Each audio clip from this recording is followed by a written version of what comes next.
S클래스 박정철입니다. 많은 사람들이 본인의 배고픈 것보다 남들이 잘 됐을 때 배 아픈 걸 더 우선시하는 것 같아요. 예를 들면 이런 거예요. 본인이 지금 서울에 살고 있고 1년 전에 특정 아파트를 10억에 살까 말까 고민을 하다가 결국에 안 사는 선택을 했어요. 근데 그 당시에 같은 직장에 다니고 있는 옆자리의 김대리는 나랑 똑같은 고민을 했는데 나는 안 샀는데 그 김대리라는 사람은 10억에 내가 살려고 했던 아파트를 샀어요. 근데 1년이 지난 이 시점에 보니까 내가 살 뻔했던 아파트가 10억에서 13억으로 3억이 오른 거예요. 만약에 지금도 내가 집을 살지 말지 고민을 하고 있는 상황이다 라고 하면 내가 10억에 살 뻔한 집을 13억에 살 수 있을까요? 그리고 그 고민을 하고 있으면 어떤 생각이 많이 들까요? 솔직히 말씀드리면 제가 그 입장이라고 해도 김 대리가 엄청 부럽고 내가 잘못된 판단을 한 거에 대해서 후회를 많이 할 것 같거든요.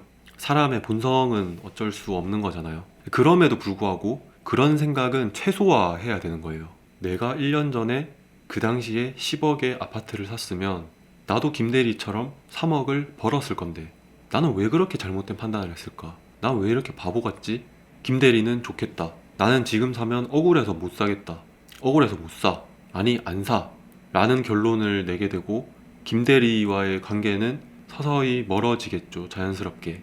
왜냐하면 공감대 형성이 안 될 거잖아요. 김 대리는 유주택자이기 때문에 빨리 집값이 올라갔으면 좋겠고 본인은 만약에 무주택자인데 그러면 집값이 내려갔으면 좋겠잖아요. 그러면 부동산 이야기만 나오면 서로 유쾌하지 않은 상황만 계속 연출이 될 거란 말이에요. 이렇게 되면 안 되는 거예요.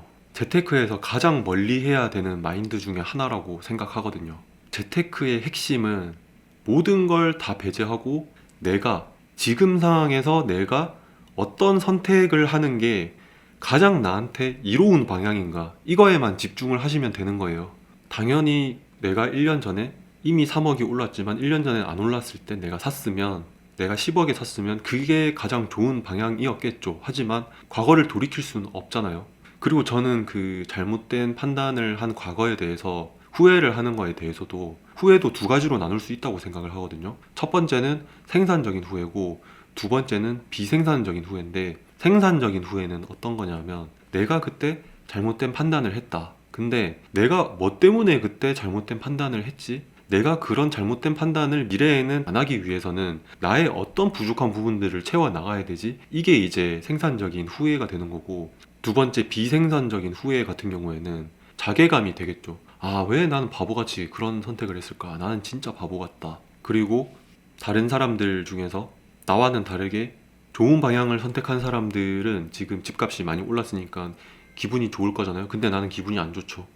나는 그 사람들을 시기 질투를 하는 거예요. 그 사람들이 잘 됐기 때문에 내가 배가 아프고 아, 나도 저렇게 되고 싶었는데 부럽다 하면서 부러운 건 괜찮은데 부러운 거랑 그 시기 질투랑은 좀 느낌이 다른 거잖아요. 확 그냥 집값 내려갔으면 좋겠다 막 이런 식으로 생각을 하고 이게 이제 비생산적인 후회가 되는 거죠. 비생산적인 후회는 진짜 내가 현재 그리고 미래에 좋은 판단을 하기 위해서 1도 도움이 되는 게 없는 거예요.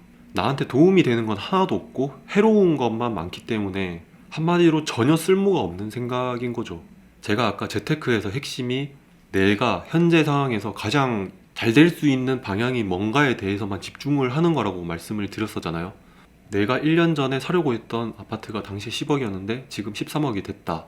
근데 지금 시점에서 봤을 때 그 아파트 가격이 앞으로도 많이 올라갈 것 같다 라고 판단이 되면 지금이라도 사는 게 맞다고 생각을 하거든요. 아파트의 가격이 과거부터 지금까지 얼마나 올라왔냐, 그리고 이 아파트가 많이 올라왔는데 앞으로는 뭐 올라갈 거냐 떨어질 거냐, 그리고 올라갈 거라고 하면 조금 올라갈 거냐 많이 올라갈 거냐, 이 두 개는 과거부터 지금까지 어때 왔는지 그리고 앞으로 어떻게 될지 이 두 개는 생각보다 큰 상관이 없어요. 상관이 아예 없지는 않겠지만 생각보다 큰 상관이 없어요. 그렇기 때문에 내가 지금 현재 시점에서 과거에 이 부동산의 가격이 많이 올라왔다고 해도 앞으로 이 부동산이 또 많이 올라갈 것 같으면 전 사는 게 맞다고 생각을 하거든요. 억울하고 부럽고 질투하고 이런 마음을 갖는 것보다는 평정심을 찾고 내가 현재 상황에서 내가 물론 과거에는 잘못된 선택을 했지만 지금이라도 지금 상황에서 과거는 잊어버리고 지금 상황에서 내가 나한테 가장 이로울 수 있는 방향이 뭔지를 판단을 잘 하셔야 되는 거예요. 냉정하게. 무슨 말인지 이해되시나요? 요즘에는 직장에서도 유주택자들이랑 무주택자들이랑 무리가 이제 따로 있다, 따로따로 무리를 지어서 다닌다, 이런 이야기도 들리더라고요. 근데 그럴 수밖에 없는 것 같아요. 왜냐하면 유주택자 무리랑 무주택자 무리가 있으면 유주택자 무리는 당연히 집값이 올라가기를 원할 거고, 집값이 올라갈 만한 이야기들을 화제로 다룰 거고, 무주택자들 같은 경우에는 집값이 폭락을 했으면 좋겠고 떨어졌으면 좋겠고, 그리고 떨어질 만한 요인들에 대해서 공감대 형성을 하기 때문에 같이 뭉쳤을 때 썩 기분이 좋지 않은 상황들이 연출이 될 수밖에 없잖아요. 상반된 방향으로 추구를 하는 사람들이기 때문에 지금부터 제가 말씀드릴 부분들은 일반화의 오류일 수도 있고 제 생각뿐일 수도 있어요. 하지만 제 채널의 목적은 저의 솔직한 생각을 말씀드리는 게 목적이기 때문에 제 생각을 한번 말씀드려 볼게요. 방금 그 유주택자 무리, 무주택자 무리라고 제가 말씀드렸잖아요. 이 무주택자 무리에 계신 분들 중에 대다수의 분들은 본인이 배고픈 것보다 남들이 잘 돼서 배 아프고 시기 질투를 하는 마음이 더 큰 분들이 아닐까 싶어요. 그분들을 비하하려는 의도는 전혀 없고, 그런 분들이 만약에 제 영상을 보고 계시다면 제 생각을 한번 말씀을 드려볼게요. 솔직히 불안한 마음 없으신가요?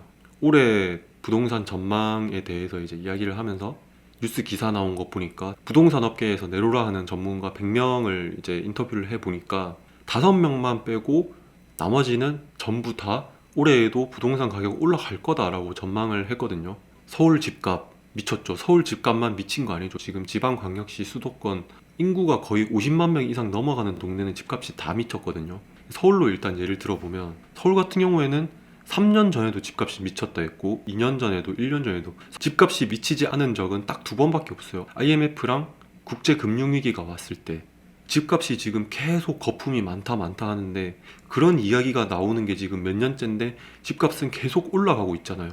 강남의 아파트 뭐 20억이니 30억이니, 반포 아크로 리버파크 뭐 평당 1억 시대 열린다, 그런 거 보면서 이제 폭락하기를 원하시는 분들, 그리고 폭락론자들은 저게 무슨 아파트 가격이냐, 말도 안 된다, 저거는 반값으로 떨어질 거다, 이렇게 주장하는 분들도 있었는데 지금 어떻게 됐나요? 지금 평당 1억을 훌쩍 넘어서 더 치고 가고 있잖아요. 이런 상황에서 불안한 마음 진짜 없으신가요?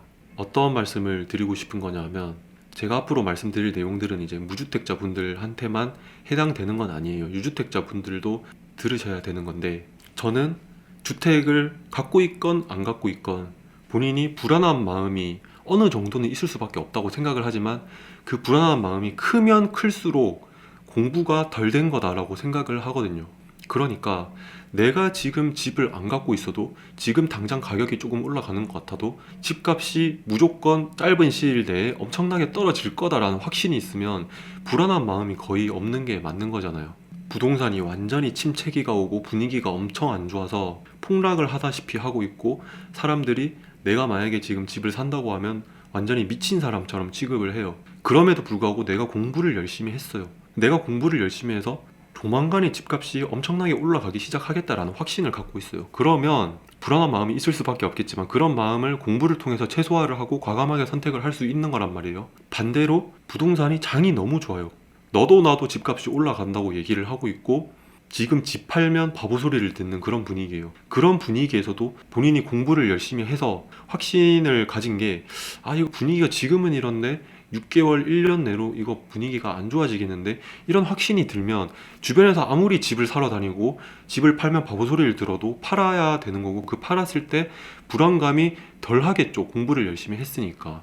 그러니까 지금 무주택자 분들도 유주택자 분들도 불안한 마음이 크시다라고 하면 공부를 좀 더 열심히 하시면 스스로 확신을 더 가질 수 있고 불안한 마음을 좀 덜 수 있지 않을까 싶어요. 저는 개인적으로 제가 봤을 때는 앞으로 향후 아무리 짧아도 2년 이상은 전국적으로 부동산이 장이 상승장이기 때문에, 특히 무주택자 분들 같은 경우에는 주변에 이제 집값이 떨어질 거다 이런 식으로 이야기를 하고 본인의 생각을 그렇게 말씀을 하고 다니셨던 분들이라고 해도, 솔직하게 본인의 내면 깊숙이에는 만약에 집값이 더 올라가지 않을까에 대한 불안감이 있으시다라고 하면 지금이라도 부동산 투자 쪽으로 관심을 많이 가지시고 공부를 열심히 해보신 다음에 집값이 지금까지 많이 올라왔지만 앞으로도 꽤 오랫동안 계속 올라갈 것 같다라고 하면 많이 올라왔음에도 불구하고 저는 사야 되는 게 맞다고 생각을 하거든요.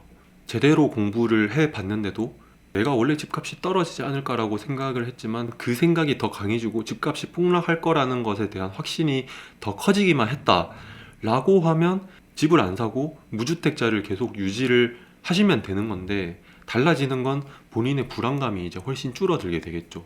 제가 좋아하는 말이 하나 있어요.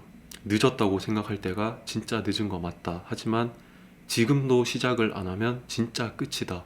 지금 여러분이 하고 계신 그 판단이 미래에 후회하지 않을 판단이었으면 좋겠어요. 올 한 해는 서민들 입장에서는 어떻게든 본인의 자산을 방어를 해야 하고, 그리고 실물 자산에 투자를 해서 자산을 안정적으로 증식을 시켜 나가야 되는 해라고 저는 생각을 하거든요. 그건 투기의 의미가 아니고 본인 그리고 본인의 가족들을 위한 생존을 위한 몸부림이라고 저는 생각을 해요.